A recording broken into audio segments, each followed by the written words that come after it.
Good evening. By the grace of God, we are here, and by that same grace, we face a world trembling at its own shadows without borrowing one tremor for ourselves. Let the heart say, Father, thou art here. Be still and know that I am God. This is our benediction and our beginning. We are not here to clench our fists at winds or argue with storms. We are here to remember that the presence which hung the earth on nothing is sufficient this very hour. God's grace is our sufficiency. The end of fear is not a banner to wave.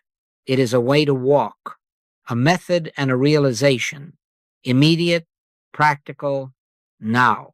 Perfect love casteth out fear not tomorrow when conditions improve, but now as love is realized as presence, not a fortress, a light.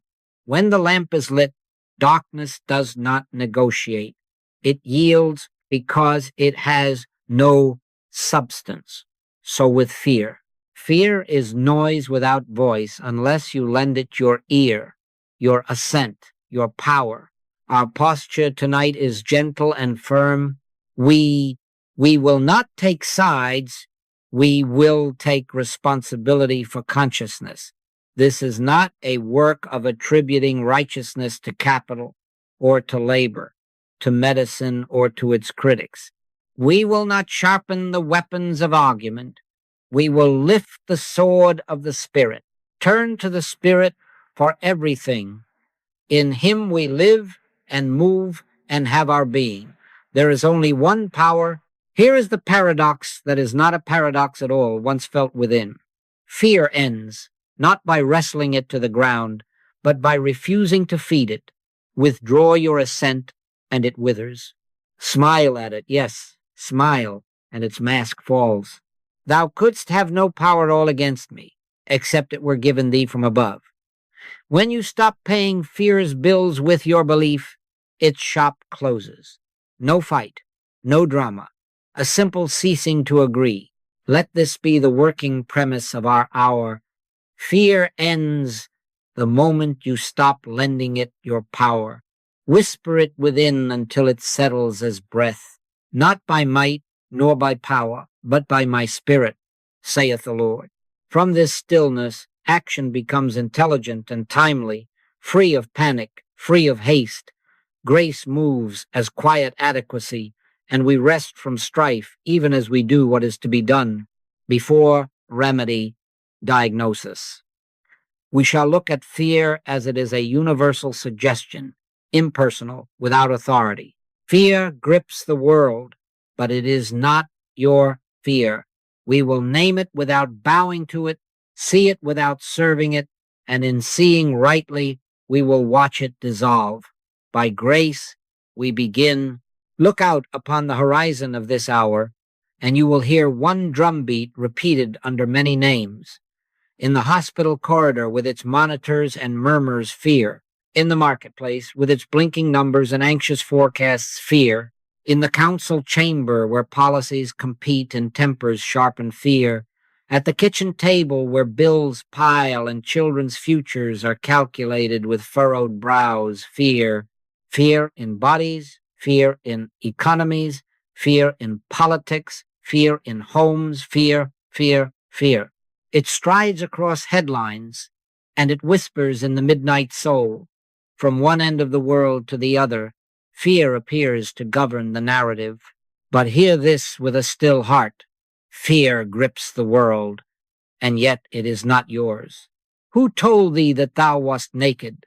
The question is as living as this breath. Who told you that you were separated, exposed, at the mercy of forces beyond the one? Fear is not your private failing, not your shame, not your identity. Fear is a universal mesmerism, a collective suggestion, a pressure of thought sweeping the race mind. It is weather, not being. It is noise without voice unless you lend it your ear. We do not deny appearances. We do not deny that there are symptoms, fluctuations, rhetoric, and storms. We simply deny that these appearances possess causative authority over the spiritually awakened. Effects do not turn and become cause. Shadows do not shape the sun. Yea, though I walk through the valley of the shadow of death, I will fear no evil, for thou art with me. With is the word. Presence is the fact. In the presence, the shadow remains, a shadow cast, but powerless. This is how shame is unhooked from your shoulders and dropped. If fear is impersonal, you can meet it impersonally. You need not wrestle with it as a guilty self. You can look it in the eye and say, thou hast no power. And if it answers with circumstance, you can answer with authority. Thou couldst have no power at all against me except it were given thee from above. Smile at it, not a human bravado, a spiritual recognition, and feel the dignity of your birthright return. Then the mind grows quiet, and from quietness, clarity. From clarity, right action. If I had not witnessed this in sick rooms and storefronts, in homes and halls of governance, I could not sit here so simply. But the pattern is the same. What seemed to act as power was only belief compacted into fear. When belief was withdrawn, the specter lost its footing. From that instant, one power revealed itself as grace, and conditions conformed. Not by might nor by power, but by my spirit, saith the Lord. We are nearing the pivot where effects cease to command because we stand in cause. There is only one power. Now we prepare to live as if that is so. Let us say it plainly, and let the heart echo it until it is flesh of our flesh. There is only one power, not two, not a tug of war between light and darkness, but one. I am the Lord, and there is none else. The infinite, invisible, the inner spiritual reality is cause. All causative efficacy belongs there. That which we see, touch, tally, broadcast is effect, and effect never turns and becomes cause. The leaf trembling at the window is not the wind. The shadow on the wall is not the lamp. When you stand in cause, effects cease to command. He upholdeth all things by the word of his power, and in that upholding your safety abides. We do not mock conditions, we reassign them. Conditions are reports, not rulers, testimonies, not judges. The fever is a thermometer reading, not the weather maker. The market index is a gauge, not the Lord of harvest. The headline is an echo, not a trumpet of decree. Every good gift and every perfect gift is from above, from cause, shedding itself into evident form. When we lean on forms for power, we suffer the seesaw of forms. When we rest in cause, forms take their rightful place as servants, not masters. Is material power the solution? Bigger and more bombs, harsher policies, sharper rhetoric, frantic plans? The answer is no. Wars won't do it. Diplomacy unillumined won't do it. Fear's own tools cannot build fearlessness. Spiritual armor, not material armor. The sword of the Spirit, not the surgeon's knife. And by the sword of the Spirit, I mean precisely what the apostle named the sword of the Spirit, which is the word of God. Not argument, realization, not bluster, presence, not by might nor by power, but by my Spirit, saith the Lord. Where grace governs, fear has no office. I would not speak, so if I had not watched this in living rooms and in waiting rooms. The moment one's soul ceased bargaining with effects and turned within to the one, the outer scene yielded, not magic order, not manipulation, realization. Our task is not to convince the world with louder claims. Our task is to prove within ourselves that one power is sufficient. When thou prayest, enter into thy closet and shut the door on effects. In the secret, cause is felt as presence, and signs follow. So here is our working posture. We will not argue it without, we will prove it within. we will look at every rising fear and remember it lives on borrowed power. If it lives on borrowed power, then our first intelligent act is to stop the lending, withdraw, assent, return all credit to the One. From that instant, peace comes into the present moment, and action, freed of panic, becomes accurate and effective.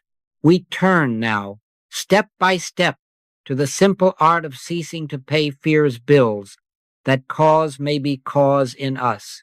Assent is the quiet signature you place beneath an appearance, the inward yes that credits it with power. It is not the scream, it is the nod. It is not the earthquake, it is the small agreement that lets suggestion park in your yard. When fear knocks, its credential is never force.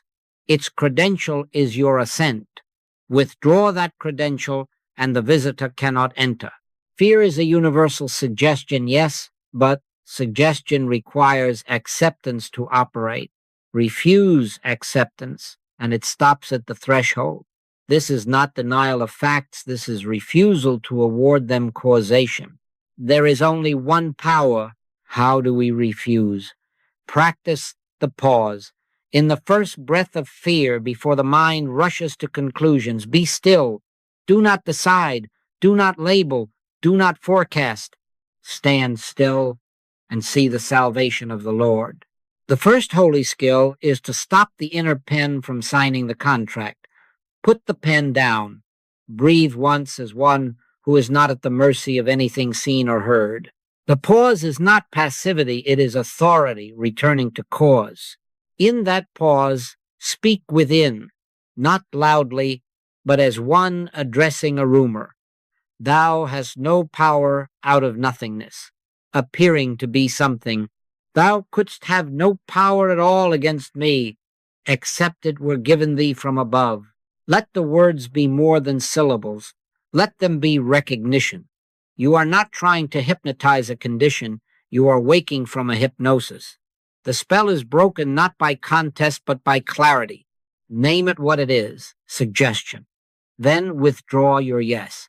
Now add an embodied signal, a small sacrament of mastery. Smile. Not a smirk at suffering, not bravado, but a soft smile of recognition that puts the reins back in the invisible. The body learns from the face. The nerves learn from the posture. Your smile says to the race mind, I am not lending you my lightning. Peace enters on that cue, and the heart remembers its center. Release resistance. Do not fight fear. Do not punch at fog. Resist not evil, said the master, and he did not mean yield to it. He meant starve it. Wrestling feeds it with your attention. Starvation withdraws its rations of belief. Turn from the picture as cause to the presence as cause.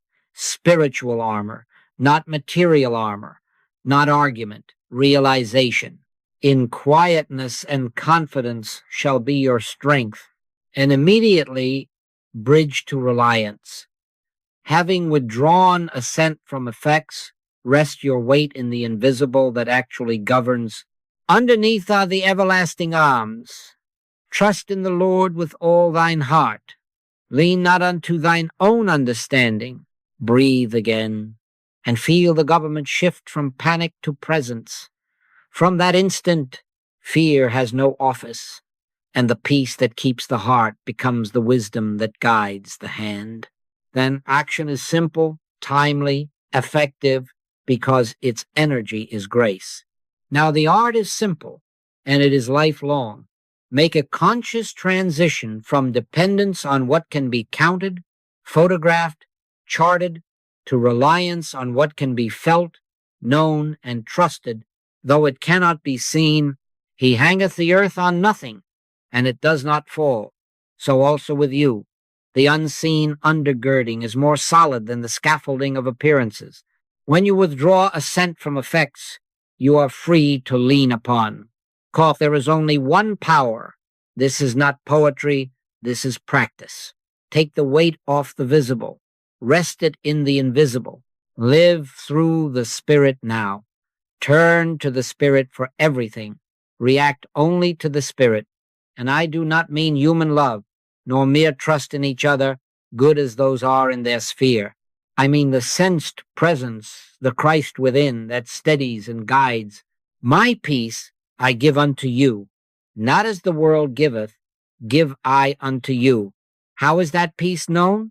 First as awareness and aliveness in the quiet, then as warmth spreading through the chest, then as assurance that needs no argument.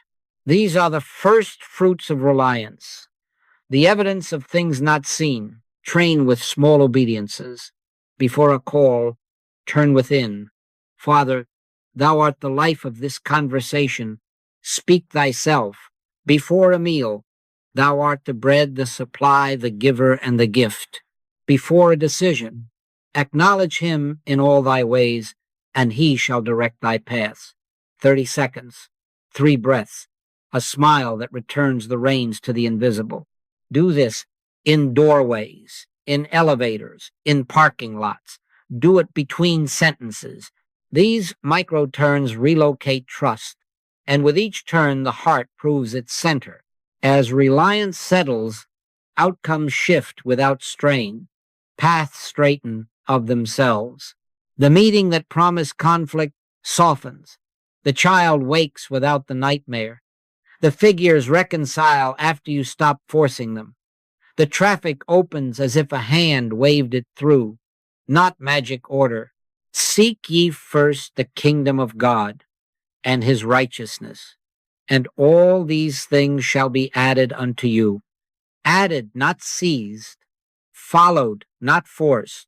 Where grace governs, fear has no office, and work becomes easy, yoke and light burden. We do not abandon tools. We redeem their place. We keep the appointment, write the brief, pick up the broom, but the energy is grace, not adrenaline. We move from visible dependence to invisible reliance, and peace stabilizes because our weight is in what cannot be shaken. Labor to enter into that rest. Smile at the pictures that once ruled you, and let the inner governor rule. From that stillness, timely steps appear, and action becomes simple, accurate, and kind. Grace is not a sentiment. It is operation.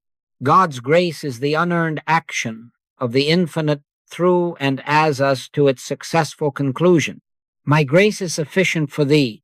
Sufficient means enough, here, now, without bargaining or strain. It is the divine activity that builds the house and keeps it. Except the Lord build the house, they labor in vain that build it. When we rest from strife, we are not quitting our post. We are yielding the government of outcomes to the one who worketh all things after the counsel of his own will. In that yielding, things come right by right means. We no longer work for a living. The living comes by grace. We still set the table, but the bread is from above. We still go to the office, but the paycheck is effect, not source. We still plan with prudence, but guidance replaces guesswork. This is the antiphon that frees the nerves. Gift, not wage. Inner yielding, not outer forcing. Guidance, not guesswork. Overflow, not scramble.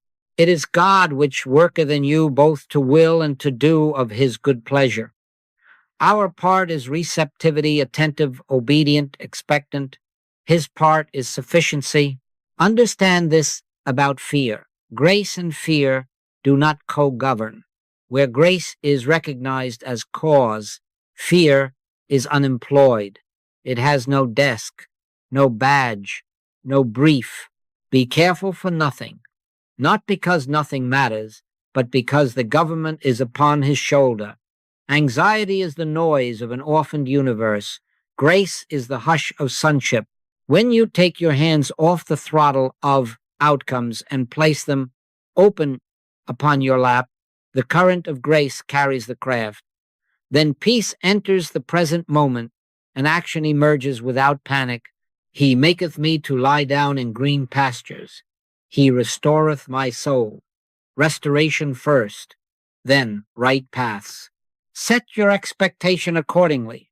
As grace operates, conditions reconfigure without the acid of worry. The deadline that had you braced meets you with favor. The tangled conversation loosens and resolves after a night of quiet. The account aligns when you cease grasping and begin thanking. The body, relieved of fear's pressure, responds to the gentle Christ with order, not magic order, not passivity, obedience to inner impulse. At times the word will be stand still and see the salvation of the Lord. At times it will be go forward. In either case, the energy is grace, not adrenaline, and the result bears the mark of ease. No aftertaste of strain, no residue of resentment. We will not argue this in the marketplace. We will prove it in the heart and in the life. These signs shall follow, not precede those who abide in one power. Our method is simple. Receive, rest, respond. God's grace is our sufficiency. Where grace governs, fear has no office, and the evidences of that government appear quietly as signs following. If I had not watched this, year after year, on both sides of the ocean, in little kitchens and in corporate suites, I could not sit here and speak so quietly. But I have watched it long enough to trust it more than my breath. When fear is not believed and one power is realized, signs follow. Not always with trumpet and fanfare, but with that unarguable ease that says, this is not human cleverness, this is grace. In the sick room, where the air seems to thicken with dread, I have seen the whole atmosphere turn because one soul refused to lend fear a single coin. I have laid a hand where others would back away, not in bravado, but in recognition that spirit is not contagious with harm, it is contagious with life. As the Master touched the leper, so we touch without anxiety, and the fever softens. He sent his word and healed them. I have never watched fear of infection heal a patient, but I have watched the absence of that fear let healing through. Not magic order, not technique, presence. We use spiritual armor, not material armor, the sword of the Spirit, not the surgeon's knife, though we do not deny the surgeon his skill. It is simply that when cause is realized, effects arrange themselves in peace. In matters of supply, when the ledger glared and the mind schemed, I have seen the scheming cease, gratitude rise, and the storehouse open. A truck arrived unscheduled. A contract dormant for months revived. A letter bearing kindness found its way through a tangle of delays. Consider the ravens. Your Father feedeth them. Not a trick to get things, but a trust that returns source to its throne. When fear of lack is dismissed, provision takes its proper, effortless path. I have sat with partners sworn to part. Every policy had been tried and turned to paper shields. We did not argue stances. We withdrew assent from the fear beneath them. 10 minutes of silence. One power acknowledged on behalf of both, and the room warmed. A sentence arose no strategist could have crafted. I had forgotten why we began. Tears, then laughter, then terms that honored both. Blessed are the peacemakers, and by peacemakers I do not mean those with formulas, but those through whom the peace is made because they consent to grace. Let me say it plainly. We do not perform miracles. We consent to them. We do not push outcomes. We behold the government of God and watch it proceed. These are signs following fruit, not bait. We are not chasing demonstrations. We are abiding in cause. Where fear is starved, grace flows. Where grace governs, fear has no office. And this scales. What is true by a bedside is true in a boardroom. What stills a family quarrel can steady a council chamber I have known quiet ones in positions of trust who, in the clamor of negotiation, turned within and smiled at the panic. The temperature in the room dropped. A phrase surfaced, a face softened, a deadline moved without penalty. Not by might nor by power, but by my spirit, saith the Lord. One with God proves to be a majority, not against others, but for all. Take this as witness, not argument. Demonstrations appear where fear is not believed and one power is realized. Smile at the picture, withdraw your assent, acknowledge the invisible as the only cause. Then let the signs follow as they always have, quietly, inevitably, by grace. Extend the circle now beyond your own skin, beyond your own doorway. Remember, this is not taking sides. We do not attribute righteousness to capital and sin to labor. We do not sanctify one party and demonize another. We do not anoint our nation and accuse another. That is not our work. Our work is to withdraw fear's borrowed power everywhere, for everyone. One power everywhere, for everyone. The earth is the Lord's, and the fullness thereof. When we abide in that, we cannot be drafted by tribal drums. We stand in cause and bless, all within our sight. Universalize this nullification. There is no power in tariffs except the belief you lend them. No power in headlines except the startle you permit.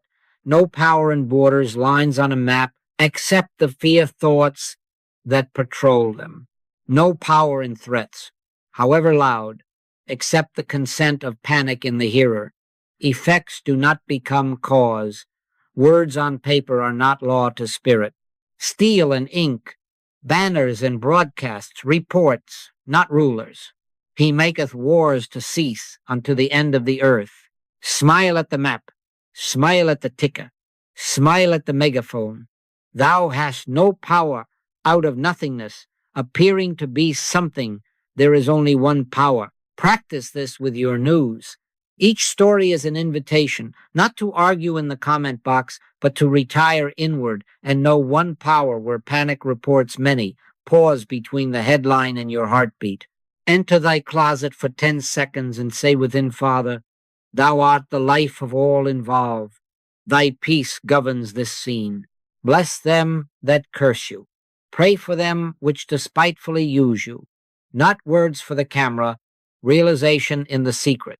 Do not feed the picture with your fear. Do not sharpen it with your scorn. Hold both sides, all sides, in the one. Light, then return to your day and let your vote, your letter, your labor carry that non-fear as quiet leaven. At home, refuse the contagion of worry. The family does not need another speech. It needs presence. When the child rushes in with trembling, do not scold the tremble, gather it into peace. Peace be to this house. When the table conversation heats with predictions and positions, lower your voice, slow your breath, and consent to grace. A soft answer turneth away wrath. You are not surrendering discernment. You are surrendering panic. In that surrender, wisdom speaks at the right moment, or silence does its work, and the kettle of fear cools on its own. Civically, keep your place. One with God proves to be a majority, not over others, but for all. Consciousness precedes policy. Righteousness exalteth a nation. And by righteousness, I do not mean moral posturing. I mean right realization. One power realized in the citizen's heart before the statute is drafted. Pray for kings and for all that are in authority, not that they triumph over enemies, but that fear is lifted from their councils. The government is upon his shoulder. If we hadn't seen meetings transfigure after one soul refused to feed fear, I would not ask this of you, but we have. Therefore, take up your quiet office. Such breadth rests upon practice. The ability to hold a nation in non-fear is forged in the 10-second pauses of an ordinary morning. We train on small pictures so that when larger storms appear, Our reflex is already set. Withdraw, assent, acknowledge. 1. Let grace govern. We turn now to the drills that make this breath simple, steady, and sure. Let us make it simple and make it steady. Abide in the word. Set aside time each day, not as duty, as doorway. Take 30 minutes if you can, 15 if you must, but make it sacred. Open the gospel, a psalm, a paragraph that turns you inward. Read slowly until a sentence warms and lives. Be still and know that I am God. Close the book and sit. No bargaining, no shopping list, receptive silence. Let presence announce itself by quiet. If a thought wanders to today's tasks, smile at it and return. This is not inactivity. This is the planting of cause. He that dwelleth in the secret place of the Most High shall abide under the shadow of the Almighty. Dwell there, abide. Then practice while you walk. Do not preach this. Do not correct the world with it. Practice silently within yourself, and let signs teach. Between the email and the answer, between the doorbell and the door, between the headline and the heartbeat, 15 seconds. Pause. Notice the picture without bowing to it. Withdraw assent. Thou hast no power out of nothingness, appearing to be something.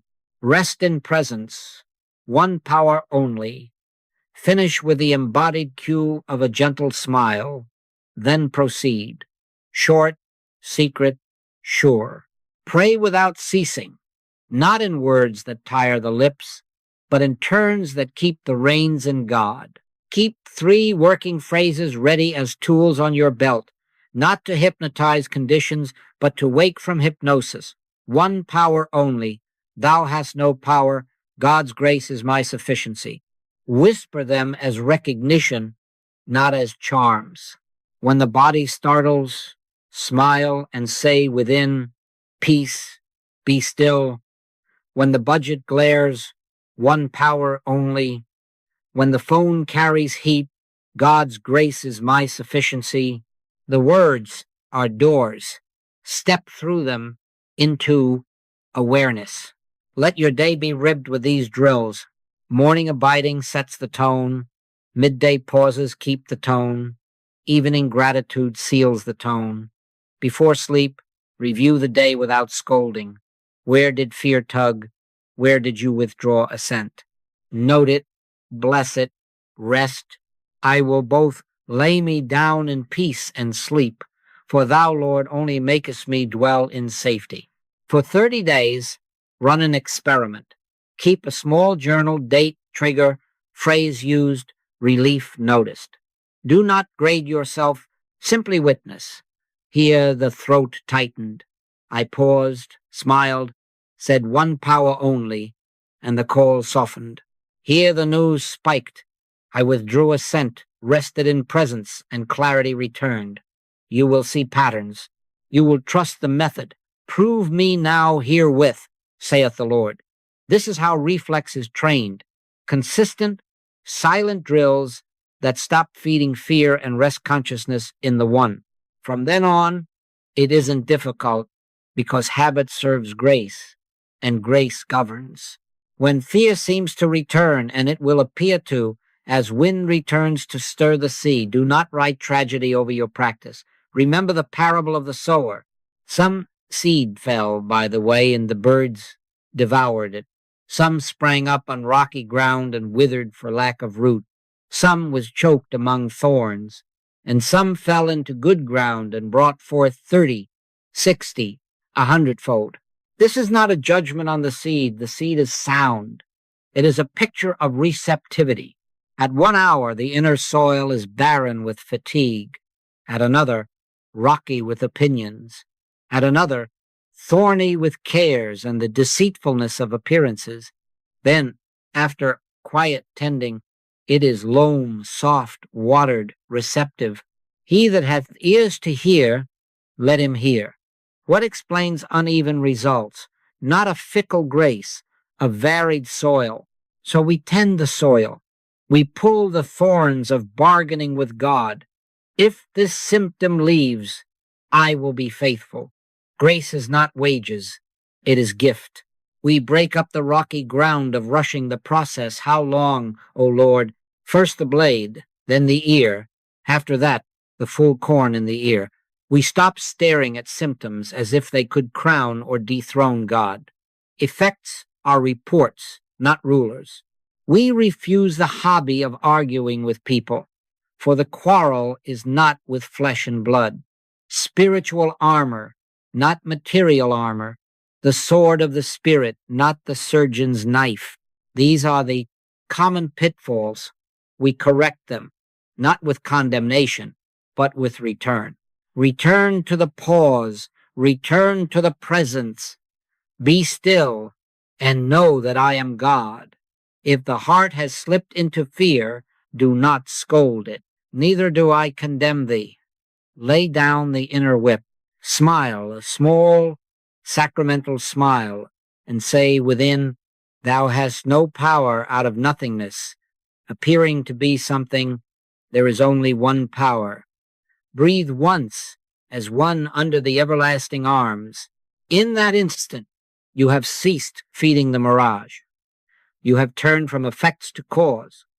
Peace will often arrive before the picture changes. Honor that peace as first fruit. Measure rightly. Do not count success by symptom vanishing alone. Count by the rise of inner rest that outlives the symptom. The peace of God, which passeth all understanding, shall keep your hearts and minds. When rest holds, while the wind still blows, the root has moved from rock to depth. Then, as always, signs follow in their order, not by might, nor by power, but by my Spirit, saith the Lord. This is the journey from intervals to abiding, from brief relief between crises to a steady climate of peace. Patient cultivation does this. Morning abiding, small pauses, refusal to bargain, refusal to stare, willingness to smile. Day by day, the soil sweetens. Then overflow becomes natural.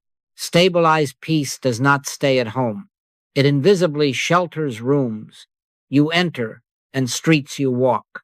Prepare to overflow, not by effort, by stature. One with God proves to be a majority, and your rooted non-fear becomes shade for many. Overflow becomes service now.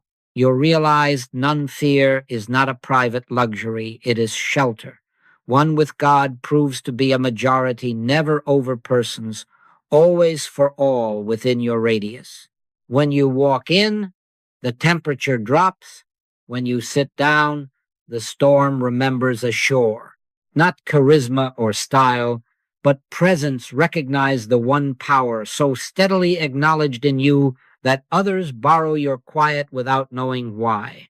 Ye are the light of the world. Light does not argue with darkness. It shines, and the room forgets its panic. Here is the manner of it. As part of my consciousness, then that fear is lifted from you quietly, without fanfare. I do not project will, I do not picture endings, I do not work magic, I turn within and know there is only one power. I look at the appearance and refuse to lend it lightning. Thou hast no power out of nothingness, appearing as something. I consent to grace as governor. Perfect love casteth out fear. Love here is not sentiment.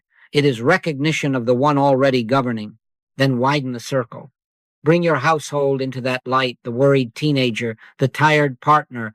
Without speeches, hold them inside your realized non-fear and say within, peace be to this house. Carry it to work. Let messages be written after a pause that returns all power to the one. Pray for kings and for all that are in authority. Bless them that curse you. Hold adversaries in the field of one power. This is not taking sides. It is removing the only side fear has the side you provide. And discover the strength of quiet companionship. Where two or three are gathered together in my name, there am I in the midst of them. Gather, not to lobby heaven, but to agree inwardly that fear is a non-power and grace is sufficiency. Sit a few minutes without analysis. Let the shared silence say what words spoil. The air changes, shoulders drop, breaths lengthen, hearts grow quiet. Meetings gentle, decisions made from sufficiency, not scarcity, not by might nor by power, but by my spirit, saith the Lord. These are ripples of a center held. Keep the guardrails. We do not steer other lives. We do not choose their pictures. We know the non-power of fear on their behalf and consent to grace for all. I have witnessed this. A mother's quiet at midnight settles a fevered child. A worker's smile at a rumor halts a floor's panic. A citizen's prayer can steady a council he will never enter. Fear thou not, for I am with thee. Let this be our way of life, the quiet office we carry, one with God, a majority, always. Beloved, we seal this hour in the grace by which we began. The end of fear is not in a distant plan. It is in this instant when you cease lending it your lightning and return all power to cause. Withdraw your assent, and fear is unemployed. Let that be your anchor. There is only one power, not later, not when things improve. Now, be still and know that I am God. Now is the sanctuary. One presence, one power, one life operating here and now, one mind ordering steps without strain, one love filling the room where you stand, one grace sufficient, unafraid. Let this refrain travel your day like breath, one presence, one power, one life. Let it ride the subway and enter the meeting. All power is within. Nothing from without can defile. The government is upon his shoulder. Receive the blessing. The gentle Christ presence is sufficient to calm the storms of life. Peace, be still. Not by might nor by power, but by my spirit, saith the Lord.